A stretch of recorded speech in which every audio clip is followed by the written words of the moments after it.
I have always felt a strong draw to films about labyrinths and mazes. I used to see it as a silly coincidence given the fairly drastic surface differences between my two favourite films, Labyrinth, directed by Jim Henson, and Pan's Labyrinth, directed by Guillermo del Toro. But recently, the similarities in these maze-bound tales have been playing on my mind. Coraline, Alice in Wonderland, The Secret Garden.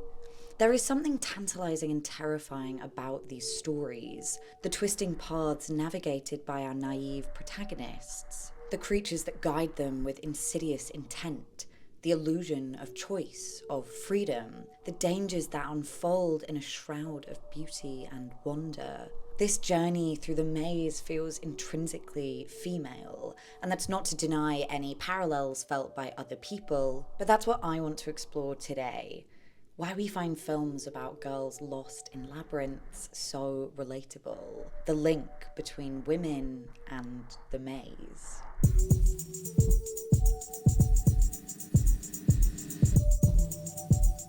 To get into the guts of this exploration, first we need to define a maze movie. The films we're discussing here, Labyrinth, Pan's Labyrinth, Coraline, Alice in Wonderland, and The Secret Garden, don't always see their characters exploring a physical maze, i.e. an intentionally constructed winding path with tall walls. Labyrinth is the only film here where someone spends the majority of the runtime literally navigating a maze. And Pan's Labyrinth features a labyrinth in which the magical faun is first discovered. The other stories I have come to categorize this way contain a main of sorts, an inescapable isolated path with pockets to explore. Coraline's maze is a house. Alice's maze is a wonderland. There is an acknowledgement in film logic that the confines of the maze are legitimate. It is more than a circumstance, but a space external to the character that cages them. Alice can't just hop back to the real world when the going gets tough. If Ophelia does not climb through the door in time, she will be physically entombed in the bowels of the world below. And there are almost certainly other movies that fit this categorization. My friend Cricket has done 2 brilliant essays on the films Innocence and Valerie and Her Week of Wonders, which I think have similar qualities, but I'm not going to talk about those films here, so watch her videos instead. If you're into storytelling, you're likely familiar with the term the hero's journey, which lays out a standard set of events, conventions, and a clear arc for heroes in fiction, what they generally go through and where it lands them. But of course, most heroes, certainly in classical storytelling, are men. The journeys of women in fiction take a distinctly different shape from that of a hero. A to Z is rarely a straightforward path. Rather, it is filled with dead ends and deceitful passages and going in circles. It is from this observation that Douglas A. Burton defined a new storytelling structure, the heroine's labyrinth. Something he believes is exemplified in fictional stories of women throughout history that can be used to help writers develop their character arcs. I'm not explaining his theory in this video, notably because I didn't come across it until after I started developing my own labyrinth theory, but I felt I had to mention that the association between women and labyrinths is not lost in more academic spaces. I actually don't know how closely Burton's work aligns with my own theory, but you can buy his book and find out if this conversation interests you. As for storytelling conventions I have picked up on in maze movies specifically, these seem to be the common denominators. The maze often seems wondrous and charming at first. Often there is a guide, Pan, the cat, the rabbit, sweet bumbling Hoggle, and a multitude of other strange creatures to defeat, befriend, or deceive. Within the maze, our characters find themselves lost or deoriented. Sometimes they may be given a choice or a prophecy. They have tasks and riddles to complete. They discover clues and keys to unlock new truths. For all these stories, all these characters, there is a set path, an isolated world that they must complete in order to find escape. So they must go forward. One way in, one way out, all manner of magic, wonder, and madness contained within. The central metaphor here is obvious. The maze is life. Here, the childhood and teenage years. The wheels will fall off any film, let alone a group of films, if you try to apply strict rules of metaphor. But the broader metaphor of girlhood as a maze burns through these films to me. So let's get to these specific qualities that align the maze with our girlhood experiences. Before we get into things, let's backtrack a little and talk labyrinths. Real labyrinths, if there are such a thing. The place where you're most likely to have encountered labyrinths before is in Greek mythology, specifically the tale of Theseus and the Minotaur. Knossos is a real place in Crete, and while there are no physical remains of a labyrinth or maze, there are significant remains of the palace at Knossos. And in Greek mythology, this is the home of King Minos, father of the Minotaur, both of whom are fictional. The story goes that the king commissioned the inventor Daedalus to design a cage in which to keep his beastly son, a result of the queen having extramarital relations with a bull. Under this instruction, Daedalus designed and built the labyrinth. Some years later, Theseus, son of the king of Athens, was sent to Knossos as fodder in a yearly human sacrifice to feed the Minotaur. But King Minos' daughter Ariadne fell in love with Theseus. In an attempt to save him and escape from Knossos herself, she provided Theseus with a sword and a ball of thread. She instructed him to mark his path through the labyrinth with string so he could follow it back after killing the beast, which he did, and they then escaped the island of Crete by boat. After this great escape, Ariadne fell asleep on the shores of Naxos, and Theseus and his men continued their journey home, abandoning her to wake alone after all she did for him. So the first well-known story of a labyrinth is one imbued with naivety, love, and deception. And this sets a precedent. And I say first well told, as the word labyrinth itself doesn't appear to originate in this tale. Charlotte Higgins explains in her absolutely marvellous book Red Thread that the word is speculated to have derived from labris, a Lydian term for double-headed axe, examples of which were excavated at Knossos. But labyrinthos was used at an earlier point in Greek culture by Herodotus. By Herodus,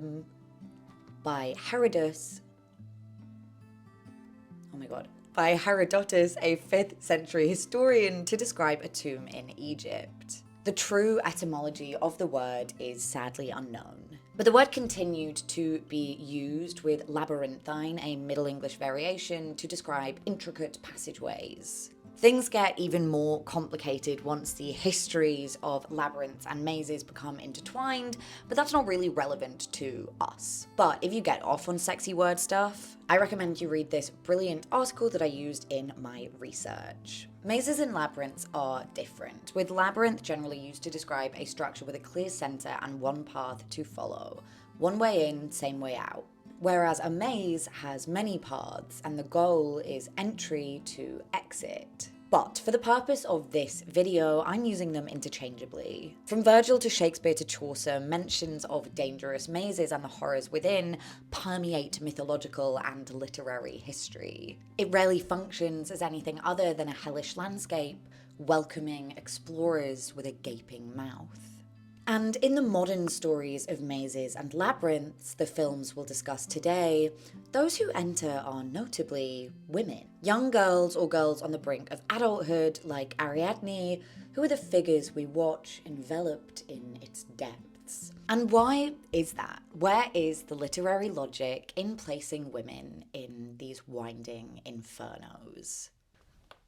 A quick interjection before we step inside the maze. If you don't know me, I am Girl on Film, and I make analysis content on horror, fashion, and femininity in cinema. I've unfortunately had some really significant changes come about in the last few months, and for the 5th time in a 7-year career, I lost my very short-lived full-time job here in London. I love YouTube, and I would love to be able to do it full-time, to keep bringing you videos 1 to 2 times a month. But the reality is my earnings here are not sufficient enough to support me. So I am turning to Patreon as a final push to see if continuing here is viable. My videos take weeks of solo full-time work to create, and I would love to do them just for fun, but I have to eat. So what I wanted to do is be transparent, fill you in, and let you know that if you want to and are capable of pledging to my Patreon, now is a great time. as it helps me assess what is possible in my YouTube career future. I don't want this to create pressure for my audiences.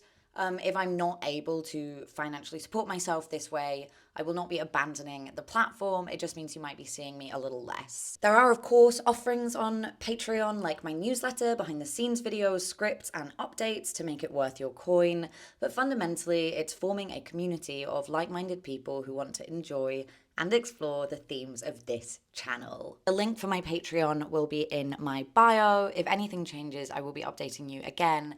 And thank you to Sin, Altera, Ryan, Paula, Matthew, Jonathan, Dylan, Edith, Minzy, and all of the other amazing people who've already pledged support to me there. It truly makes a huge difference to my life, so thank you. Onward! Being a teenager is isolating. It's an incredibly common and ironically shared feeling at this time in our lives. Our characters know this isolation all too well, with a familiar feeling of loneliness before Sarah, Ophelia, Coraline, Mary, or Alice have even set foot in the maze. It feels pertinent that the films are all told through this perspective of a child or teen. It's not that loneliness is a unique tween experience, but it's a period in life where there are very few ways to avoid it. Most others in our peer group don't have the emotional maturity to spot or support someone suffering. Parents make decisions on our behalf. Legally, we don't have control over ourselves. In our adulthood, as much as this can still feel impossible, we do have the autonomy that enables us to challenge our loneliness. Mary, Coraline, and Ophelia, at the whim of adults, have all moved right before stumbling upon or into their maze, setting their stories in stark, strange new surroundings, establishing a disconnect from their real world. They don't wish to be stuck in the boring, adult, ominous houses they are now found in. The endless corridors and echoing halls only remind them of how alone they are. Rather like entering your tween years, where emotions are new and unstable and surroundings like school and home can emphasize repression or require you to behave differently. While not in new physical spaces, Alice and Sarah are bound to new regiments too. To be an adult, a babysitter, a lady, but within they still see themselves as children. There is no familiarity in these new roles and these new homes. There is also a distinct lack of adult supervision,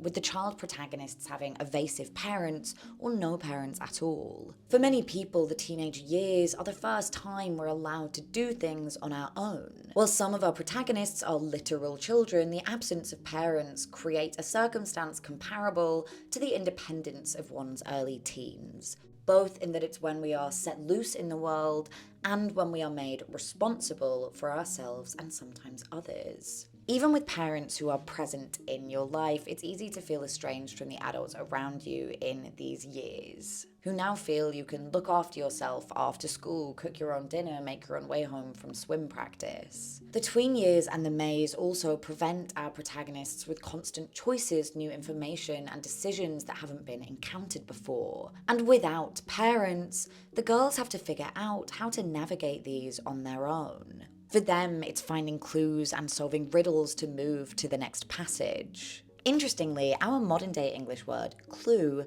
came from the word clue, spelled C-L-E-W-E, which in itself is derived from an Old English word that means ball of thread. So the clues our protagonists receive to navigate their way to freedom are their own balls of red string, Ariadne eternally guiding them through. In real life, it's using new information we've picked up on, observed, or overheard to navigate new situations and choices. Do I want to smoke that thing that's being handed to me? Can I trust the girls who are bullying someone else at lunch? Is the man giving me a lift home safe to be in the car with? There is no guiding hand to make sure we make the most safe and informed decisions at every turn. Often parents, even the best ones, are still far too busy fulfilling the demands of adult life to be present in the way that we would really theoretically need. And even if they were present at that age with those hormones, we might reject the attention or advice that they give us. This is something I love about Coraline. She's not an orphan, she doesn't have evil parents. They are good people, snowed under at work, trying to make ends meet. But she's a kid, she doesn't understand that. So to her, they're being boring and inattentive. And her frustration with this means she isn't receptive to her mum's brief attempts to be affectionate with her. Which also makes it all the more painful when she realizes that they're gone. Because she knows they loved her and she loves them, and she realizes what true absence is too late. Again, the lack of parental figures for us and our characters means that if we are wrong, we are left alone with the awful consequences too. I hate turning my videos into too much of an after-school PSA, even though I do it constantly, but I do have to say here, if you are young and there is any situation in which you feel you're isolated and that adults around you cannot help, I promise you that this feeling is an illusion. Please go to the adults in your life and let them know that you need help. It might take a few times or finding the right person, but somebody is ready to listen and to help. Anyway. All this isolation, physically and mentally, is very important to differentiating between maze stories and general coming-of-age movies or Herculean movies where the protagonist completes a series of tasks. Our characters' stories, timid and female, are too ugly and awkward and confusing to be sung as heroic tales. Their challenges are not thought of as honourable adventures that would cause people to rejoice or would unite them. The protagonists are not supported by armies, comrades, and bonds of brotherhood. These are not adventures or odysseys. They are lonely journeys. And again, this loneliness is such a reflection of the mental isolation of young women. You're not told things you should know about your body. You're told to stay silent about terrible things. You're left in the dark. You're made to feel like your problems don't matter, that you're taking up too much room, that you're making a fuss. You're not embraced by the adult world because you are so obviously a child and cannot fulfill certain societal demands like pregnancy and motherhood. But you're also taken out of the world of children and saddled with new expectations to be ladylike and well-behaved and to know better. But when we walk that alone, how can we know? Girlhood could be or should be this uniting, beautiful thing, but we don't prepare or support young women for the horrors to come. There is so much bizarre secrecy about the journey to womanhood and what it contains. And that brings us to the next section. And that brings us to... I've been working on it. Do you think it's better? And that brings us to the next section. For all 5 of our characters, their daily lives and the disconnect they feel from their real worlds primes them to be seduced by their maze. Ophelia is an innocent, fairy tale obsessed child who suddenly finds herself in a violent, unkind world. Mary is oppressed by the dark halls of Misselthwaite Manor, where every door is locked to her. Coraline wishes for parents who would pay her more attention. Alice, a sharp and curious thing, finds the endless summer ahead feverishly dull. Sarah's parents ask her to be the adult, not the fanciful child, and babysit her brother. So when a fairy leads her down a well, when the keyhole is found in the overgrown garden wall, the tiny door opens and unfurls its passage, the panicked, time-pressed white rabbit appears, the words to a spell are laid out. When the first inkling of a new world appears, of course, our characters enter. No character is forced into their maze. No one ends up there against their will, technically. Sure, Alice falls down the rabbit hole, but she followed the rabbit. Sarah can only save her brother if she completes the labyrinth, but she wished him away there to start with. Their decisions to enter cover a spectrum, of caution to reckless abandon. Their parallel situations undoubtedly have one thing in common: the mystery of what lies beyond. None of of them knows what they're about to enter. No guarantees that it's for the better, but the glimmering excitement of a hidden world far outweighs the enjoyment they feel in their own. There is a contention between reality and fantasy, what is and what could be, that propels our characters forward. There must be secrets and hidden things in order to stimulate their curiosity. There must be an unknown for endless possibility to exist. The mystery is half the magic. Psychological theory suggests curiosity is often driven by a need to fulfill a knowledge gap in our minds when we are aware of information that is missing, and a desire to confirm information that we suspect to be true. On a scientific level, succeeding in these actions and being exposed to novelty and newness releases dopamine, so we continue to search for it. In girlhood, this period of seeking adulthood, this mythical, unknowable thing paraded in front of us, we fulfill both these needs. And to get there, we have to crawl through the tunnel, to take people up on potentially dangerous offers, to go to unfamiliar places. It's why you take a bus to a gig in a different city, or go to a sleepover with a group of older kids, or sneak out to go to a boy's house. The tension of fantasy draws you there. You'll meet the band, you'll kiss the boy, you'll know adulthood. And you, as with our characters, might not even realize that this pursuit of new experiences is a pursuit of adulthood, rather a symptom of restlessness. Psychologically, this is referred to sometimes as a cognitive reset, understimulation causing us to go out and seek newness and introduce new stimuli.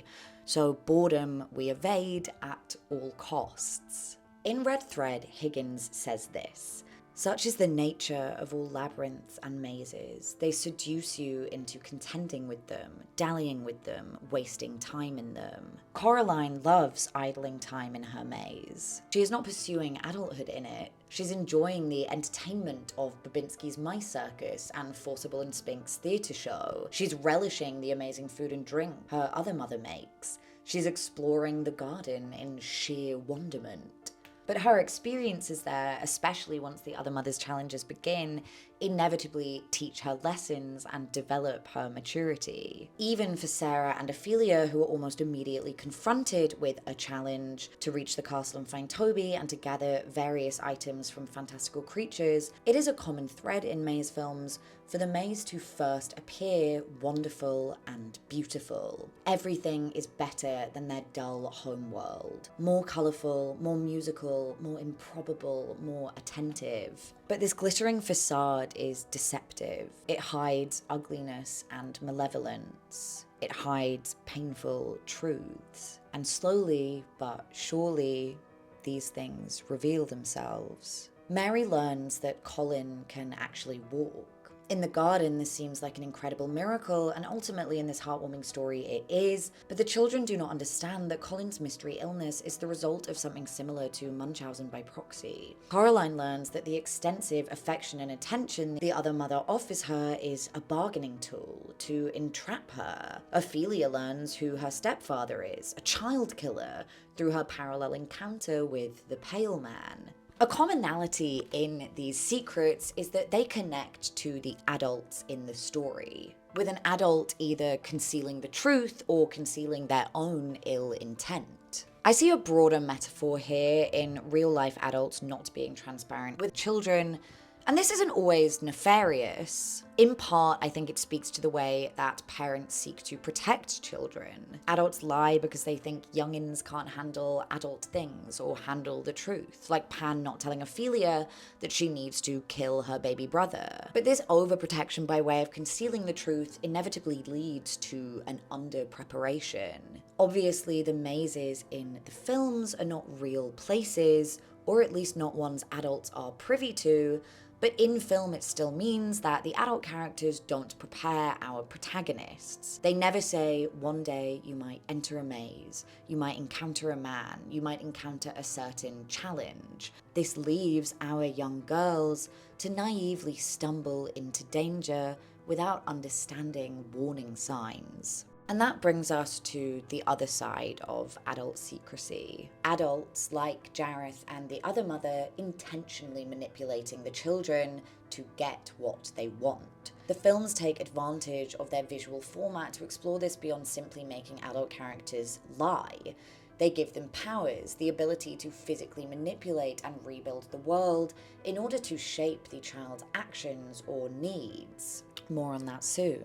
The companions, such as Hoggle, the caterpillar, Pan, can be intentionally deceitful, and sometimes they just don't care. The flowers directing Alice taunt her not to fulfill some greater vision of evil, but because they are neutral players in Wonderland that took a disliking to her. The many creatures of the labyrinth get in Sarah's way and send her off track. Not because they're trying to hurt her, but because they don't perceive the danger she's in. She's not a priority to labyrinthine dwellers. Finally, on secrecy, entering the maze does not end the secrecy of what it holds. Rather, like having your first more adult experiences, you're not suddenly aware of everything to come and what it means. In physical mazes, the walls block the view. In the conceptual maze, you cannot see the next passage, the next trick, the next turn. So our characters must move forward without seeing their next steps, without a plan. This is only really literal for Sarah, who cannot see what lies beyond the hedges and castle walls of Jareth's labyrinth.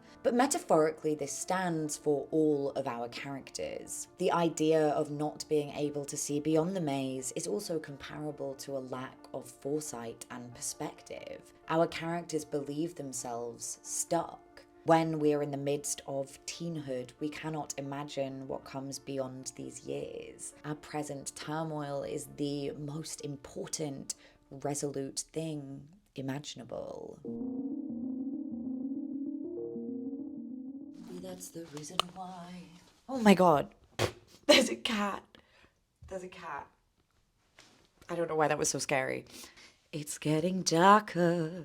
I will not be enveloped by the darkness. I will not be consumed by the darkness. Moving on. As established, our protagonists are children and teens, and this immediately creates a sense that the maze of life is exploring life in childhood and teen years. And it's in these years that most people are introduced to sex, conceptually or personally. I will be saying segs for the rest of this section. I would rather not self-censor like that, but it is unfortunately necessarily on YouTube or this is going to get banned. Sex is not an outright theme in these films, to be clear, but by the nature of the age group and adult deceptions, there is a relevant comparison to sexual awakening and being taken advantage of. A scene in Pan's Labyrinth sees Ophelia undress and crawl into the hollow of a noticeably uterine tree. Within, she encounters a giant horned toad, rotting the tree from within, who slaps at her with his overgrown tongue.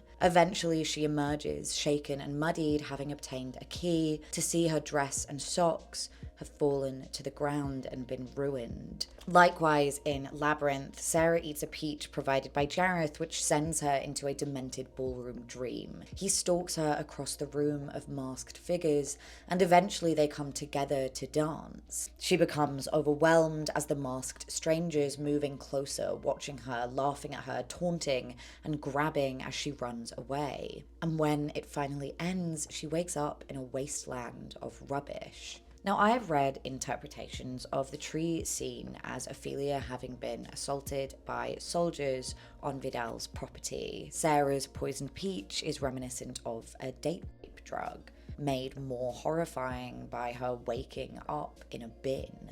The image for me brings to mind the allegations brought against Brock Turner, a college student who was found assaulting a woman in a dumpster, and countless incidents like it. I discuss the nature of Sarah and Jareth's relationship far more in depth in my Labyrinth video, so I would encourage you to check that out. Of course, within the movies, they are not outright scenes of SA, but they hint at much darker scenarios. And this has resonated with female viewers because of how common those experiences are. What I find most interesting here, if you go down the route of interpreting these scenes this way, is that the curious nature of the characters, perhaps intentionally or unintentionally, adds incredible complexity. They walk into these situations tentatively and naively, but consciously. This becomes very touchy territory, but in the Once Upon a VHS podcast episode I guested on about Neil Jordan and Angela Carter's The Company of Wolves, I mused that women inherently contend with temptation to embrace their desires while also fearing them, which is very much a theme of that film. Its protagonist, Sarah, is eager to walk alone in the dark and frightening forest despite constant warnings and being told stories of wolves ripping women apart. It happened to her own sister. She knows it's possible that she'll be harmed in the woods, but the stories fascinate her, and she does everything she can to make sure she gets to journey into the woods on her own. The character of Jareth in Labyrinth represents a similar dichotomy, frightening yet still so enchanting, despite his constant threats to Sarah. Both films featured obsessive older men portrayed in a similar way. Flirtatious, pretty, interestingly a little feminine, perhaps to appeal to a younger woman, falling back on their own supposed innocence and weakness, manipulating the girl into believing that he is at her whim, tempting her to take him up on his nefarious offers. And it's a successful temptation to a degree, more than a morbid curiosity, because women still have their own desires. Without being too on the nose here on YouTube, they have fantasies and physical needs that they begin uncovering. In the woods and in the maze, we have a chance to discover both terrors and wonders, but at that age we do not have the comprehension to understand being taken advantage of. So willingly we walk into the arms of danger. Now, interestingly, given that each of these films centers around a child or teen girl, The Secret Garden is the only maze film here written by a woman, Frances Eliza Hodgson Burnett. The others were all created, written, and directed by men. And that's not a complaint. Del Toro and Henson and Selick have created beautiful stories for and about young women. I'm so grateful they have, and I trust wholeheartedly they created their films without sinister motives. There's no Tarantino-esque foot fetishism that would indicate any sense of gratification on the director's part.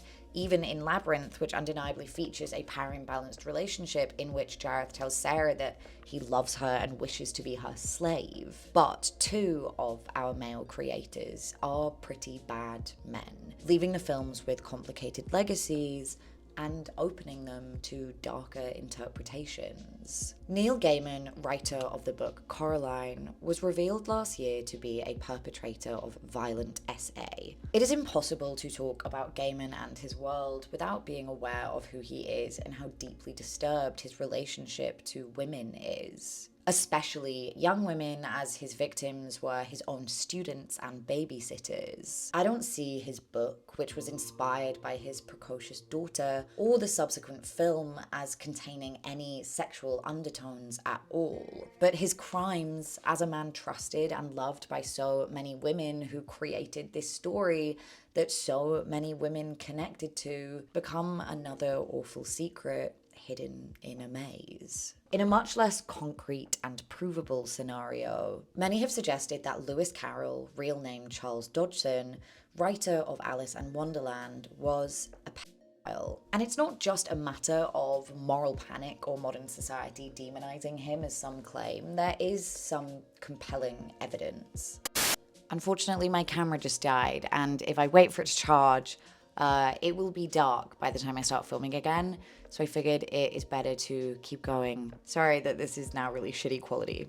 Alice was a real girl with whom he arguably had an unhealthy obsession with. He wrote the Alice books for her, spent much time with her alone, and is documented to have taken nude pictures of her and other children. The 1985 film Dream Child explores this relationship with the real Alice Liddell, without directly accusing Dodgson of sexual crimes or desires for children, but hinting at it by way of Ian Holmes' heartbreaking performance. Some academics fervently argue that he was a pedophile, while others see an innocent love of the arts and children. Those who reject the notion of his desires counter that he was a hobby photographer and that he photographed many adults also. There is also an acknowledged difference in how we regard child nudity now versus the Victorian era. Biographer Jenny Wolfe explains in an article for Smithsonian Magazine that displaying nude photographs of children was not shocking in Dodgson's time. She says,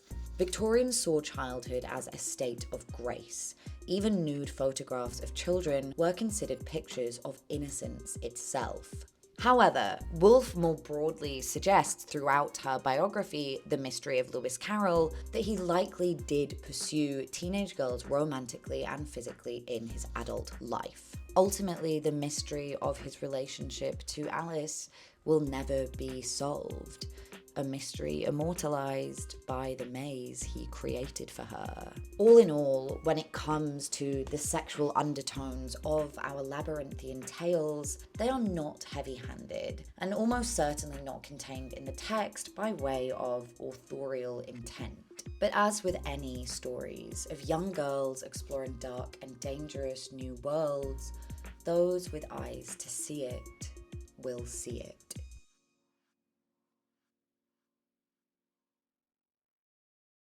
As you can see, I did unfortunately get consumed by the darkness. Eventually, Ophelia, Sarah, Mary, Coraline, and Alice make it out of their mazes. But beyond the winding and treacherous labyrinth walls, things are far from peachy. Mary Lennox gets the happiest ending, but the others range from uneasy to outright upsetting. Alice wakes realizing it was all a dream, but is simply back to her old, unchanged life. Her mother brushing off her bizarre ramblings about the caterpillar and other creatures. Sarah finds her brother and releases herself from Jarrett's world with the line, "You have no power over me." But in a final scene open to countless interpretations, she finds herself back in her bedroom, joined by her labyrinthian friends and foe. They dance together in a seemingly happy scenario, but lest we forget, some of them were trying to kill her not 30 minutes before. And as the shot pans out, a white owl implied to be Jareth watches her from the window, hinting that she has not really been released from his world, at least not from his obsession. Coraline saves her parents, locks away the other world, and throws the other mother's hand into the deep dark well, but her safety is ambiguous, with her parents' garden having shifted into the shape of the other mother's face. Her impartial guide, the cat, disappears in the film's final moments, implying there are many more passageways to the mother's world, and she is likely still lurking there in one form or another. As for Ophelia, she refuses to complete her final task and kill her baby brother, and is therefore abandoned by the fawn to the cruel world she wishes to so badly escape. Ophelia's stepfather finds her in this vulnerable moment, and as she refuses to give her baby brother to him for fear of his violent ways, he shoots her dead without a second thought. She wakes in the fairy world, yes, but her real body lies cold in the center of the stone maze. These dark endings again take their cues from the original labyrinthian tale, Ariadne's. Ariadne was obsessed with Theseus. She entered the maze due to her desire for him and her desire to find freedom beyond Knossos. She kills her own brother for Theseus, and at first it all seems worth it as she escapes with him and they finally lie together on the shores of Naxos. But then, after her innocence has been taken advantage of and spent, he abandons her. She wakes alone, and in some even more depressing versions of the myth, she dies. I think the conclusions to these stories all speak to how navigating one frightening unknown doesn't mean you're now safe, and lessons of self-discovery do not end when girlhood ends. You might have learned things and know yourself better now, but the world, the endless wilderness beyond, has its own horrors to share. Women know this well, as many of the same dangers continue throughout our entire lives, shifting and taking new form. Familiar monsters are everywhere.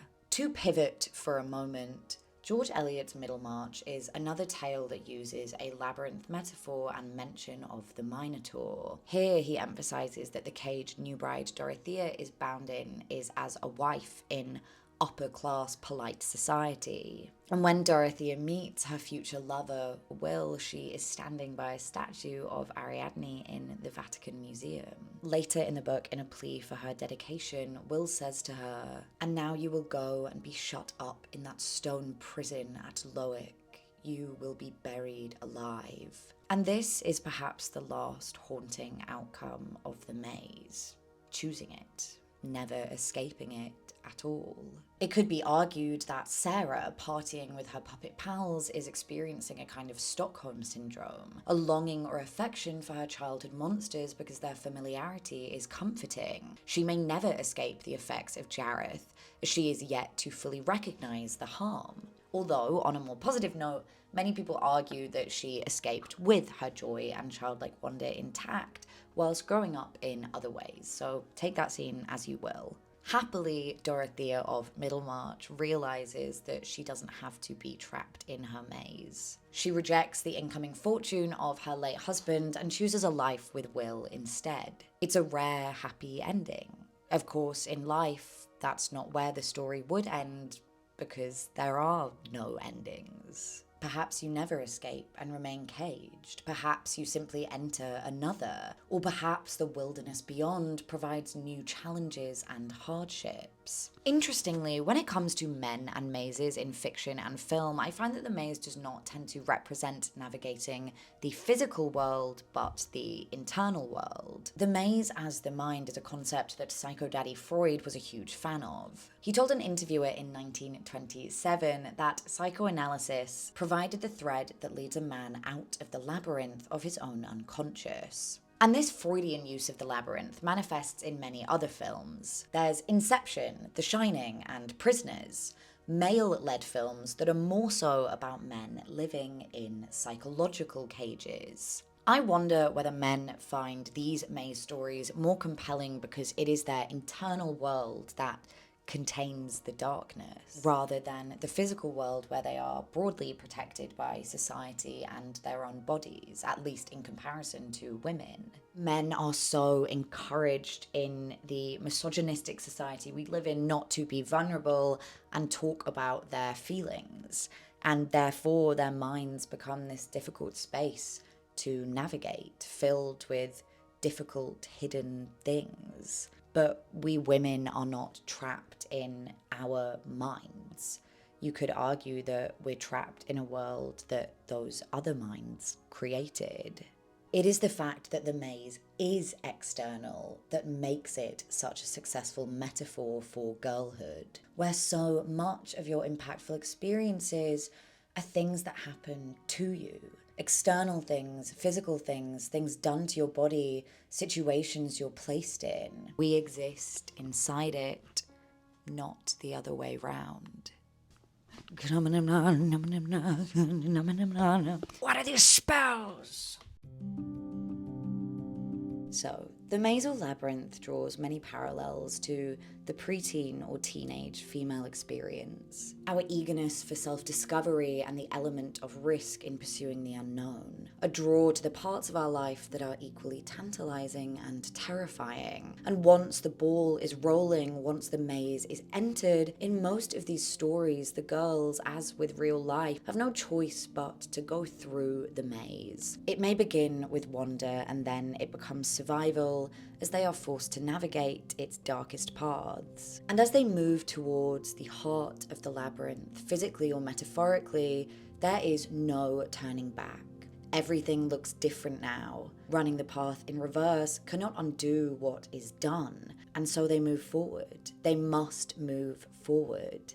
That is the maze of girlhood. Myself and many others more than relate to these tales. We love them. Seeing the mysticism in our teenage years unwind, the secrets, the clues, the magic, it makes reflecting on it all feel much less grim and allows us to indulge in the whimsy. And it makes the journeys we are on now feel less frightening, because we are reminded that we have already survived one maze. Crime fiction writer G.K. Chesterton wrote, "What we all dread most is a maze with no center. An endless journey, endless confusion, no sense of completion."